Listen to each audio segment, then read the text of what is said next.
er den første screencast til aflevering 5. Og jeg vil starte med at vise lidt om, hvordan man tager sig tingene ind i Word, for eksempel, hvis ikke man ved det i forvejen. Og også lidt om, hvordan man bruger Maple. Og hvordan det generelt skal skrives op. Jeg håber så, at de efterfølgende screencasts ikke behøver at blive så lange, fordi nu ved jeg ikke, de forvejen. Men jeg er klar til den første opgave her i aflevering 5. Jeg har lige skrevet lidt her om, hvad det er for et kastprogram, jeg bruger. Og hvordan jeg har tænkt mig at bruge det.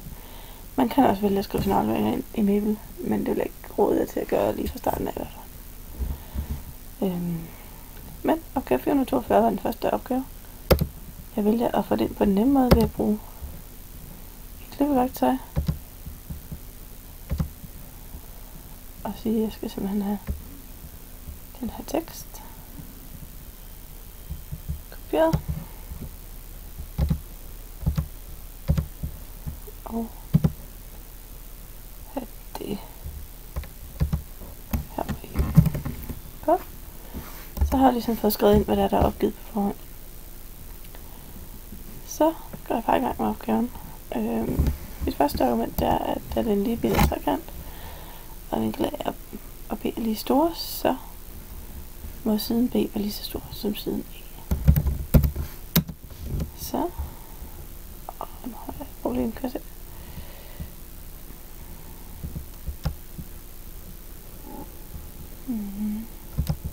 Der. Der er vinkel A, det er vinkel B. Nu. Jeg vandt til en genvej. Må B også være lige med A. Det vil sige siden indsæt det er lige med 17,3. Så har jeg fundet et af de resterende stykker. Så kan jeg tage vinkel C. Så der er vinkel som en trekant på 180 grader. Det skal altså skrives ordentligt, så der indsætter jeg igen en ligning. 180 grader skrevet med, så jeg har opløftet i. Parentes på kant. Jeg får lavet en cirkel og et gradtegn. Jeg skriver backslash cirk. Afslutter min parentes. Trykker på space, så kommer den op, der står der, så den skal. Kan. Så der er vinkel som en trekant af 180 grader, kan vinkel C beregnes. Kolon. Og så formel. Indsæt ligning. 180. Hver grad skal med igen. Så lige med A plus B plus C. Det betyder. Og her left right arrow med stort L. Backslash foran giver mig den her ensbetydende. Hvis jeg vil have den peger op og ned, så skal den hedde up down arrow i stedet for. Lige prøve at lave en slet igen. Backslash op med stort. Giv mig den der. Men jeg skulle ikke lige bruge lige nu, så jeg sletter igen. Så det vil jeg se, jeg skal finde. Det er bare at tage de 180 grader. Og trække de to andre frem. Og så sætter jeg min tal ind.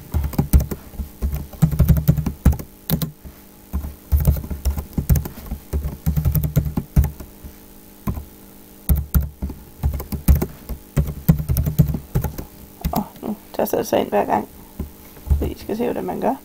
Men det smarte er at lave en genvej, så man kan skrive et eller andet i stedet for, så ved den, at man vil have den til at opløfte i grader. Nå, 180 minus 130, det er 50. Så. Det har vi svar. Det her det er udregningen. Nu skal jeg enten markere mit facit, eller lave en konklusion. Og hvis jeg vælger at markere sådan her, og sætte 2 streger under her, så er Word desværre dum, og sætter 2 streger under det hele. Så det vil jeg ikke gøre, og skrive i stedet for en konklusion. Så det vil sige, vinkel C. Jeg skal have det lige lige.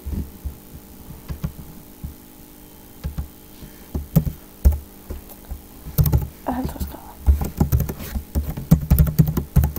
Bum. Så mangler jeg at bestemme siden C. Og jeg kender alt andet. Så derfor kan jeg bestemme med cosinus.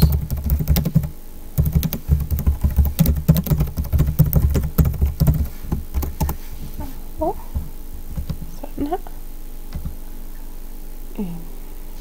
C divideret med sinus til vinkel C. Og lige med siden A, det er det med sinus til vinkel A. Jeg kender alt under siden C, så det får jeg til at stå alene. Det er gange med sinus til C på begge sider lige sådan. Og nu kan jeg grammatik ikke lige stjerne som gangetegn. Men hvis man laver backslash og skriver C dot, så kommer der en fin brik frem. Så har jeg sinus til C og sinus til E. Og så skal jeg tallet. A, det var 17,3. C dot. Sinus til 50 grader.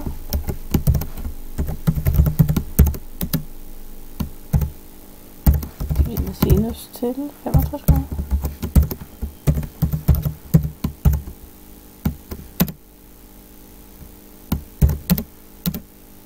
Sådan der. Og så mangler jeg lige at regne tallet. Så nu er jeg går i Maple og vise, hvordan man får regnet den her opgave over i Maple. Og for en sikkerheds skyld, så viser jeg også lige, hvordan man regner det her ud. Og ja, og hvordan man definerer ting, så man nemt kan kalde dem i udregninger, sådan så at man ikke behøver at skrive decimaler. Så er der i Maple. Den ligger der. Og lad os da bare sige, at jeg skal have en opgave. Og jeg skal lige huske noget først. Det første man skal gøre i Maple altid, det er at restart. Så er man sikker på, at den ikke har gemt et eller andet gris fra noget tidligere. Og så skal man kalde gympakken, som det hedder. Og det gør jeg på den her måde ved at skrive with, parentes, gym med stort. Og når man lader sætte semikolon bagefter, fordi så viser den Maple mig alt, hvad der ligger i den pakke. Alle de kommandoer, der ligger inde i den pakke. Og det jeg skal bruge, det er noget af det her, invers cosinus, invers sinus, invers tangent. Og der skal også gerne være sinus, cosinus og tangent et eller andet sted. Der var cos, sin og tang. Det man kan se heroppe, det er, hvordan man skal skrive. Man skal skrive cos med stort, C og lille os. Og så ved Maple, at man regner grader, når man har kaldet gympakken. Men lad os lige tage den her opgave. Sektion. Opgave 442. Så, den automatiske matematik mode, det kan jeg også se her. Nu vil jeg godt fortælle Maple, hvad vinkel A og vinkel B er. De er jo defineret i opgaven. Stort A, og nu vil jeg gerne definere den. Så siger jeg kolon, lige med 65. Og så ved Maple, at efterfølgende, hver gang jeg skriver stor A, så mener jeg 65, når jeg skriver det ind på den her måde. B, den var også 65, så den får jeg defineret på samme måde. Og siden A var 17,3. Og Maple bruger så punktum i stedet for komma. Så de ting, jeg får opgivet på forhånd, så var mit argument over i opgaven, at siden B var lige med A. Og der kan I se, at den huskede, hvad lille A var.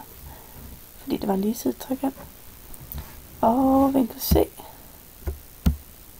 havde den så faktisk over i Word. Og 180 minus A minus B. Det gav så 50. Så er jeg så nødt til, det jeg ville have over at lave, det var at regne siden C ud. Men jeg tænkte bare lige at vise, hvordan man gjorde det andet. Så siden C, der fik jeg fat i formlen over i mit Word-dokument. Det går over igen. At jeg skal have A gange sinus til C over sinus til A. Tilbage med på. Gange sinus til C. Og der har jeg lavet en fejl, fordi heroppe så fik jeg at vide, at sinus det skulle skrives med stort S. Ellers så tror Maple nemlig, at man regner noget andet end grader. Så skal jeg lige have igen. Divideret med sinus til A. Sådan der. Og nu kan I se, nu glemte jeg at skrive sinus med stort igen. Sådan der. Det vil sige, siden C, den er 14,62259,186 Og det afrunder jeg herovre i Word til 14,6. Og når det er afrundet, så bruger jeg den kommando, der hedder approx herovre. Fordi så viser den, at det er et afrundet tal.